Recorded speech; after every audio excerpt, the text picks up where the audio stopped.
Welcome to IBT institute. Hello friends, welcome to IBT institute. और आज मैं आपके सामने एक बहुत बड़ी गुड न्यूज़ लेके आया हूँ and that is SSC CHSL notification. हम सभी जानते हैं सीएचएसएल की नोटिफिकेशन जो है वो कल रिलीज हुई और कल से इसके जो फॉर्म है वो भी स्टार्ट हो चुके हैं।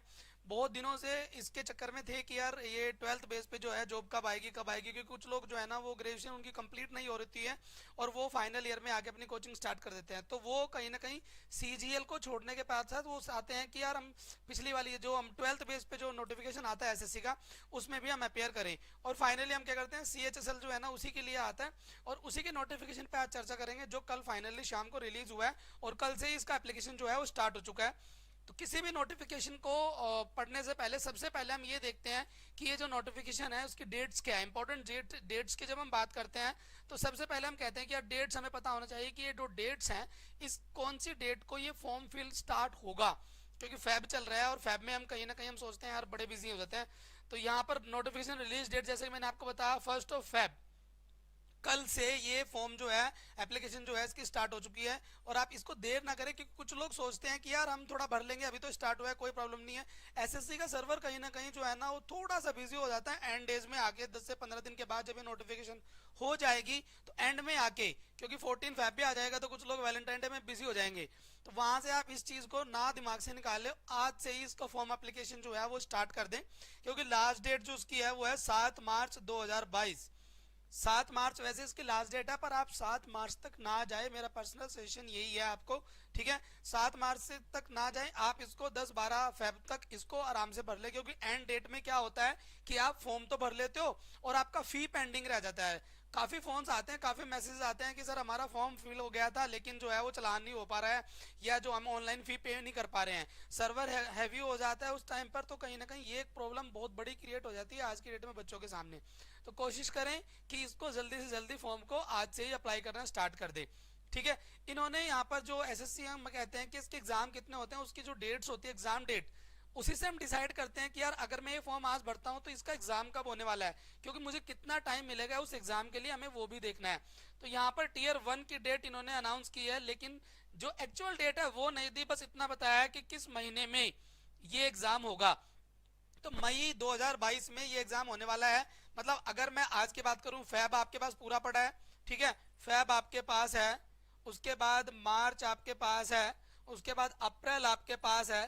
तो ये 3 महीने तो आप मान के चले। अगर अगर आप ये भी सोचे कि 1 मई से इसका एग्जाम होना है, ठीक है ना, तो कहीं ना कहीं इस चीज में भी हम देखते हैं कि यार हम ये देख लेते हैं कि इतना टाइम हमारे पास है, 3 महीने है। अगर हम आज से तैयारी करना भी इसकी स्टार्ट करेंगे ना तो आराम से इजिली ये पेपर क्रैक हो सकता है, ठीक है। तो 3 महीने, अगर मैं 1 मई, मैं ये मेरा एजम्पशन है कि मैं 1 मई मान के आपको 3 महीने बता रहा हूँ उसकी, हो सकता है 15 मई से पेपर स्टार्ट हो सकता है 25 मई के बाद स्टार्ट हो। तो ये तो उनके ऊपर डिपेंड है कि वो डाउनलोड कब करवाते हैं एडमिट कार्ड और क्या डेट्स देते हैं, ठीक है। उसके बाद हम बात करते हैं नेक्स्ट दैट इज क्वालिफिकेशन। हम बात कर रहे हैं जब क्वालिफिकेशन की कि यार ये तो पता लग गया कि ये फॉर्म जो है वो कब अप्लाई होगा, लेकिन अब हमें ये भी पता होना चाहिए कि हमारी क्वालिफिकेशन उससे मैच करती है कि नहीं करती है। तो बेसिकली सिंपल क्वालिफिकेशन सीएचएसएल की जब हम बात करते हैं तो केवल 12th जो है वो बंदा होना चाहिए and there is no percentage criteria. कुछ लोगों को ये रहता है कि यार 12th में 60% मार्क्स हो या 45% हो या 50% मार्क्स हो या थर्ड डिवीजन भी है तो आप इसको अप्लाई कर सकते हो, कोई फर्क नहीं पड़ता। एसएससी जो है वो परसेंटेज के क्राइटेरिया में नहीं आता है, ठीक है। कुछ एग्जाम्स है जो 60% मांगते हैं लाइक आरबीआई, तो यहाँ पर जो है ऐसा कोई भी कोर्स नहीं है। आपने बस 12th की हो, भले ही आपके 33% मार्क्स हो, आप बस पास होने चाहिए और आप इस फॉर्म को अप्लाई कर सकते हो, ठीक है। तो एक कंडीशन जो क्वालिफिकेशन की आती है अप्लाई करने के लिए वो मैंने आपको बताई कि क्लास 12th आपका होना चाहिए। दूसरा जो आपका है वो होता है एज। तो हम लोग सोचते हैं कि यार एज जो है वो कहीं ना कहीं मतलब मेरी ज्यादा तो नहीं हो गई या मेरी एज कम तो नहीं है, तो उसके बारे में चलते हैं, उसको लेके चलते हैं। तो उसको हम बात करते हैं कि 18 से 27, मिनिमम एज 18, मैक्सिमम एज 27।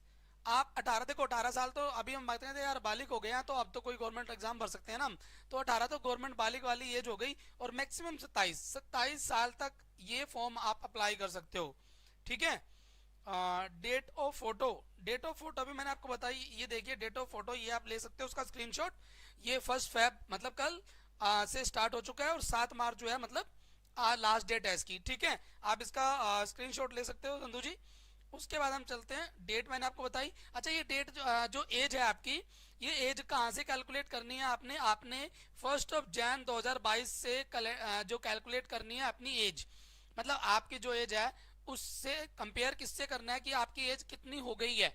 27 से ज्यादा तो नहीं हो गई। अगर 27 से ज्यादा हो गई है तो आप इस फॉर्म को अप्लाई नहीं कर सकते हो अगर आप किसी कैटेगरी के रिजर्वेशन के अंडर नहीं आते हो, क्योंकि कैटेगरी रिजर्वेशन हर जॉब में होता है। अगर आप एससी हो तो आपको 5 साल का रिजर्वेशन मिलेगा जॉब में, तो ये अलग अलग का है क्राइटेरिया, वो गवर्नमेंट नॉर्म्स के अकॉर्डिंग है, हर एग्जाम में और नोटिफिकेशन के अंदर दिया होता है। पर यहाँ नॉर्मल मैं बात कर रहा हूँ 18 से 27, और जो 18 से 27 है वो आपने कैलकुलेट कहाँ से करनी है? 1 जनवरी 2022 से कैलकुलेट करनी है, ठीक है। तो ये दोनों पॉइंट आप याद रखें। 12th कोई परसेंटेज नहीं, बस 12th होना चाहिए। दूसरा, एज आपका 18 to 27 इन बिटवीन होनी चाहिए, ठीक है।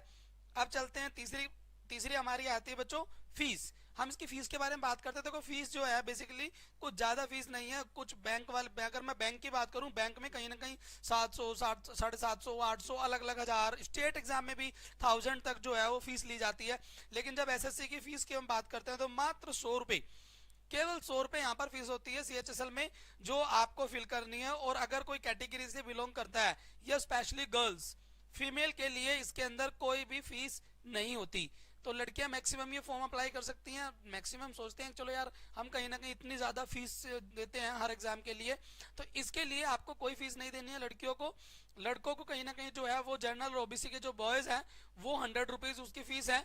और जो कैटेगरी से आते हैं जैसे एक्स सर्विसमैन हो गया, एससी एसटी हो गया, तो उनके लिए भी यहाँ पर कोई फीस क्राइटेरिया नहीं रखा गया है। तो ये दो चीजें ये भी आपने याद रखना है। ये फीस आपने सबमिट कैसे करनी है वो मैं आपको बता देता हूं। फीस सबमिट करने के दो तरीके हैं, एक ऑनलाइन, दूसरा offline. Online and offline. Online आपने जब फीस सबमिट करनी है वो आप डेबिट कार्ड से कर सकते हो, आप अपनी भीम यूपीआई से कर सकते हो, नेट बैंकिंग के थ्रू कर सकते हो, ठीक है। कार्ड के थ्रू आप डायरेक्ट पेमेंट कर सकते हो। लेकिन जब ऑफलाइन फीस आपने सबमिट करनी है तो उसका आपको चालान जो है वो एसबीआई बैंक से ही जाके करना पड़ेगा। केवल एसबीआई ब्रांचेज जो है वो इसको सपोर्ट करता है। हर एक, मतलब ये गवर्नमेंट का प्रोजेक्ट होगा, अंडरटेकिंग एसबीआई होगा कहीं ना कहीं, तो आप कलेक्शन जो है वो एसबीआई के थ्रू होनी है। तो आप केवल और केवल एसबीआई से ही ऑफलाइन चालान कर सकते हो। वैसे तो आजकल सभी के पास जो है वो गूगल पे या यूपीआई सभी के पास होता है, भीम यूपीआई होता है, कार्ड सभी के पास है। आप ऑनलाइन पेमेंट करोगे तो ज्यादा इजी रहेगा, इजिली पेमेंट हो जाती है, ठीक है। तो पेमेंट करने का तरीका मैंने आपको बता दिया। अब आते हैं हम सिलेक्शन प्रोसेस के ऊपर कि यार सिलेक्शन प्रोसीजर क्या होगा, कि किस तरीके से एग्जाम होगा और कितने एग्जाम होंगे टोटल। क्योंकि सीजीएल अलग होता है और सीएचएसएल अलग होता है, हर एग्जाम का पैटर्न अलग होता है कहीं ना कहीं। तो यहाँ पर क्या पैटर्न है, यहाँ पर देखिए 3 पैटर्न दिए गए हैं, tier 1, tier 2 and tier 3। Tier 1 जो आपका होगा वो सीबीटी होता है, कंप्यूटर बेस्ड टेस्ट होता है हमारा। और उसका एग्जाम पैटर्न क्या होता है चलिए उसके बारे में डिस्कस करते हैं। सीबीटी के जो हमारा एग्जाम पैटर्न होता है, एग्जाम में यहाँ पे देखो क्या दिया होता है बच्चों। सबसे पहले दी होती है यहाँ पर इंग्लिश। जब मैं इंग्लिश की बात कर रहा हूँ तो बेसिक नॉलेज देखो यहाँ पे लिखा भी है, स्क्रीनशॉट है उसी नोटिफिकेशन के अंदर का, जो ओरिजिनल नोटिफिकेशन है आपकी स्क्रीनशॉट है। और इंग्लिश के 25 क्वेश्चन आपके आएंगे जो 50 नंबर के होंगे, ठीक है। मार्क्स साथ में लिखे हुए हैं, मतलब एक क्वेश्चन यहाँ पे सीधा सीधा 2 मार्क्स, 2 नंबर का एक क्वेश्चन सीधा सीधा यहाँ पर हो गया। उसके बाद आपका आएगा रीजनिंग, जिसको जनरल इंटेलिजेंस हम बोलते हैं, वर्बल एंड नॉन वर्बल दोनों का कॉम्बिनेशन यहाँ पे आता है।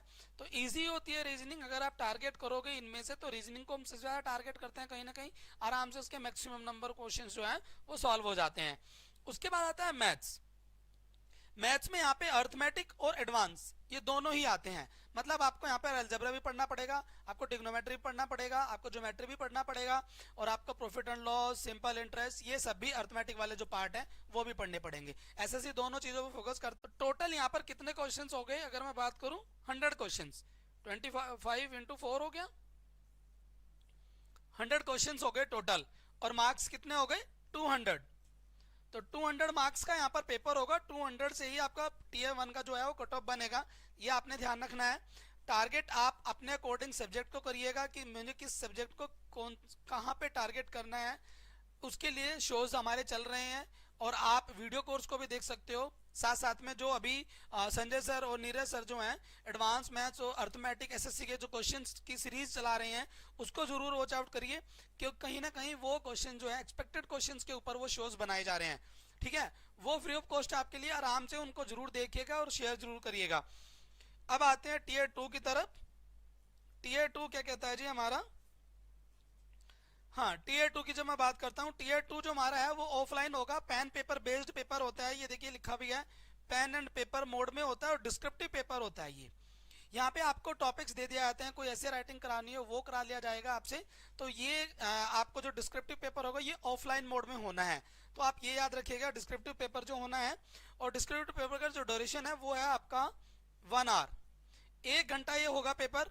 20 मिनट इसमें एक्स्ट्रा दिए जाते हैं। अगर मैं बात करूं उन लोगों की जो कहीं ना कहीं थोड़ा सा पीएच कैंडिडेट्स होते हैं, तो ये हर एक पेपर में होता है कि उनको थोड़ा ज़्यादा टाइम मिलता है। तो ये 20 मिनट वाला वो वाला खेल होता है। आपको नोटिफिकेशन में 20 मिनट अगर आपको दिखेंगे कि अलग से नॉर्मल जो टाइम होता है वो 1 घंटा होता है, और उसके बाद जो 20 मिनट दिए गए वो उन लोगों को दिए जाते हैं केवल जो पीएच कैंडिडेट्स होते हैं। ठीक है, तो टीयर 1 का पैटर्न ये था आपका जो मैंने आपको बताया। 1 घंटा आपको यहाँ पे मिलता है, मतलब 60 मिनट मिलेंगे 100 क्वेश्चन करने के लिए, इनफ टाइम है। ठीक है, और यहाँ पर भी आपको 1 घंटा मिलता है डिस्क्रिप्टिव के लिए। तो टीयर 1 और टीयर 2 ये दो मैंने चीजें बताई आपको।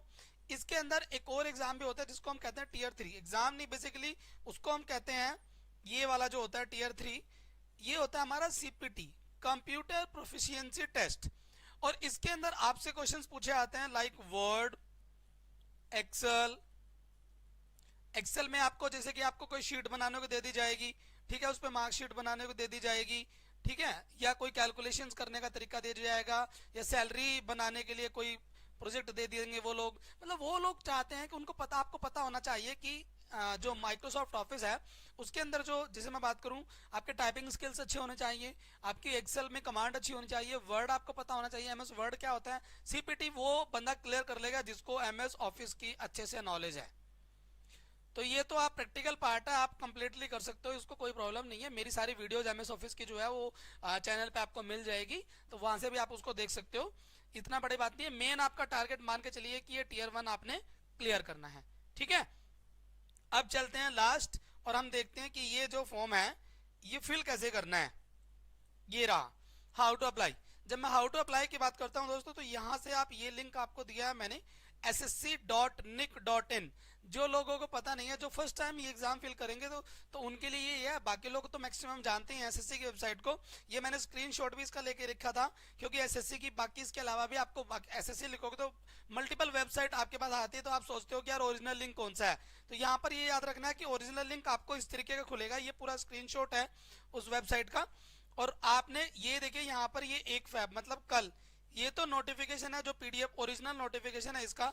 अगर आपने कुछ उसमें देखना है तो आप इसको ओरिजिनल नोटिफिकेशन को भी डाउनलोड कर सकते हो। अदरवाइज आपने यहाँ पे क्लिक करना है न्यू यूजर, और न्यू यूजर करके ये पूरा रजिस्टर्ड करना है, खुद को रजिस्टर करने के बाद लॉगिन करना है।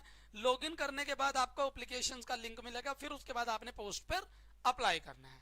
ठीक है, तो जितनी डिटेल थी एसएससी सीएचएसएल की वो मैंने आपसे शेयर कर दी। उसके बावजूद भी अगर आपको एज को लेके या किसी और पॉइंट को लेके कोई भी कंफ्यूजन है तो आप कमेंट बॉक्स में कमेंट करिएगा। वीडियो के लिंक में जितना ज़्यादा हो सकता है शेयर करो इसको, वहाँ पर मैं आपको डेफिनेटली रिप्लाई करूँगा। ठीक है, उसके अलावा भी कोई डाउट होता है तो आप कमेंट बॉक्स में कमेंट जरूर करिए, ताकि हम उस प्रॉब्लम को आपकी सॉल्व कर सकें। ठीक है, चलिए आज के लिए बस इतना ही। Thank you so much.